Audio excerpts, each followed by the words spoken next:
दोस्तों, एक नालायक भांजा जिसने अपनी जिंदगी में 4 ज्ञान सीखे और उसकी तकदीर बदल गई। जानिए कैसे। दोस्तों, एक गांव में एक ब्राह्मण अपने परिवार के साथ रहता था। उसके साथ उसका भांजा भी रहता था, जो एकदम नालायक और निकम्मा था। ना कोई काम करता था और ना ही किसी तरह का हुनर जानता था। दिन भर बस मामा मामी के घर पर बैठा उनकी रोटियां तोड़ता रहता। मामा और मामी उससे बेहद परेशान थे।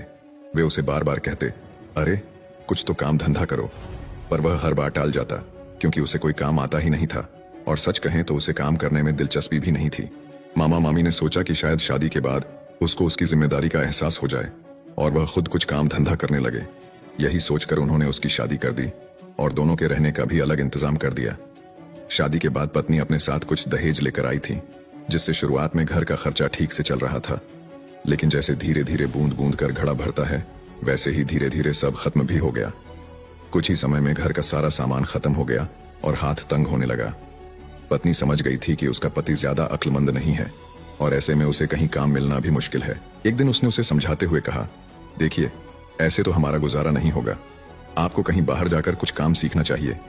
उसने कुछ पैसे पति के हाथ में रखते हुए कहा, ये थोड़े से पैसे हैं, इन्हें संभाल कर रखिए और किसी काम का हुनर सीख कर आइए, ताकि हमारी गृहस्थी अच्छे से चल सके। पत्नी की बात मानकर वह मूर्ख किसी ज्ञानी को ढूंढने निकल पड़ा। कई दिनों तक इधर उधर भटकने के बाद आखिरकार उसे एक ज्ञानी मिल ही गया। वह उनके पास गया, आदर से प्रणाम किया और बोला, ज्ञानी जी, मुझे कुछ ज्ञान चाहिए। मैं बहुत मुसीबत में हूँ, कोई रास्ता दिखाइए। ज्ञानी ने उसकी बात सुनी और बोले, बिना ज्ञान के तो जीवन में तकलीफें आती ही हैं। मैं तुम्हें ज्ञान दे सकता हूँ, पर मैं अपना ज्ञान मुफ्त में नहीं देता। मूर्ख ने थोड़ा हिचकिचाते हुए पूछा, तो फिर आप अपने ज्ञान का क्या दाम लेंगे? ज्ञानी ने जवाब दिया, एक ज्ञान के लिए 1 टका लूंगा। उसके पास कुल 4 टके बचे थे। उसने वे चारों टके ज्ञानी को दे दिए। टके लेते ही ज्ञानी ने कुछ पल ध्यान किया और फिर गंभीर स्वर में बोले, सुनो, जो ज्ञान मैं देने जा रहा हूं उसे अच्छे से याद कर लो। पहला ज्ञान यह है कि यदि 5 लोग किसी बात को सच कहें तो उसे सच मान लेना चाहिए। दूसरा ज्ञान यह है कि अगर कहीं से धन मिल जाए तो उसके बारे में किसी को भी नहीं बताना चाहिए। तीसरा ज्ञान यह है कि कभी अपनी पत्नी को सच मत बताना। और चौथा ज्ञान यह है कि अपने मालिक या राजा से हमेशा सच्चाई ही बोलनी चाहिए। ज्ञानी ने फिर दोहराया, इन चारों बातों को याद रखना, यही तुम्हारे जीवन में काम आएंगी। ज्ञान की चारों बातें याद करके मूर्ख ब्राह्मण अपने घर लौट रहा था। रास्ते में एक गांव से गुजरते हुए उसने देखा कि लोगों की भीड़ लगी हुई है। पूछने पर पता चला कि एक भिखारी मर गया है, लेकिन उसे उठाकर ले जाने के लिए कोई तैयार नहीं है। तभी वो वहां पहुंचा और भीड़ ने उसे घेर लिया।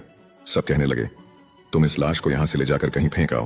पहले तो ब्राह्मण ने सोचा कि वह ब्राह्मण होकर ऐसा काम क्यों करेगा, लेकिन फिर उसे ज्ञानी का पहला ज्ञान याद आया। 5 लोग किसी बात को सच माने तो उसे मान लेना चाहिए। यहाँ तो 5 से भी ज्यादा लोग थे।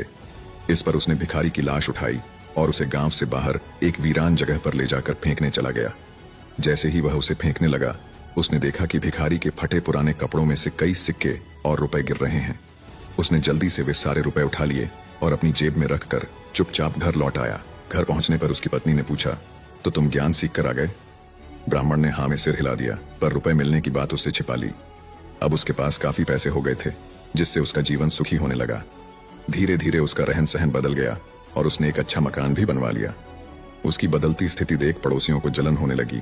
एक दिन उसकी एक पड़ोसन घर आई और उसकी पत्नी से पूछने लगी, अरे दीदी, आपका पति क्या काम करता है जो आप लोग इतने ठाट बाट में रह रहे हैं? पत्नी ने सीधा सा जवाब दिया, मैंने तो कभी पूछा नहीं। पड़ोसन उसे शक में डालते हुए बोली, अरे पूछना चाहिए। अगर कोई पति अपनी आमदनी छुपा रहा है तो पक्का किसी गलत तरीके से पैसे कमा रहा होगा। अगर वो तुमसे सच्चा प्यार करता है तो उसे तुमसे कुछ नहीं छुपाना चाहिए। पत्नी को यह बात चुभ गई और उसके मन में अपने पति की कमाई को लेकर शक होने लगा। पत्नी ने मन ही मन ठान लिया, ठीक है, आज रात ही उनसे पूछूंगी। रात में उसने बड़े प्यार से पति से पूछा, आप मुझे बताइए, आखिर आपकी आमदनी का राज क्या है? यह सुनकर मूर्ख ब्राह्मण को तीसरा ज्ञान याद आ गया कि पत्नी को कभी सच बात नहीं बतानी चाहिए। उसने झूठ बोलते हुए कहा, अरे इसमें क्या खास है, मैं बाजार से एक छंटाक हरड़ और भेड़ा लाया था, उसे पीसकर पानी के साथ पी गया और बस उससे मुझे अपार धन की प्राप्ति हो गई। पत्नी को उसकी बात सच लग गई और अगले ही दिन उसने सारी बात अपनी पड़ोसन को बता दी। पड़ोसन ने भी झट से ये बात अपने पति को बताई। उसका पति लालच में आ गया और तुरंत बाजार से हरड़ और भेड़ा लेकर आ गया। उसने वही मिश्रण पी लिया जैसा मूर्ख ब्राह्मण ने बताया था, लेकिन थोड़ी ही देर में उसके पेट में भयंकर दर्द शुरू हो गया और उसे लगातार दस्त लगने लगे। आखिरकार उसी हालत में उसकी मौत हो गई। पड़ोसन को गुस्सा आया और वह सीधे राजा के पास पहुंच गई। उसने राजा से शिकायत की कि ब्राह्मण के झूठ के कारण उसके पति की जान गई। राजा ने मूर्ख ब्राह्मण को दरबार में बुलवाया और सारा मामला पूछा।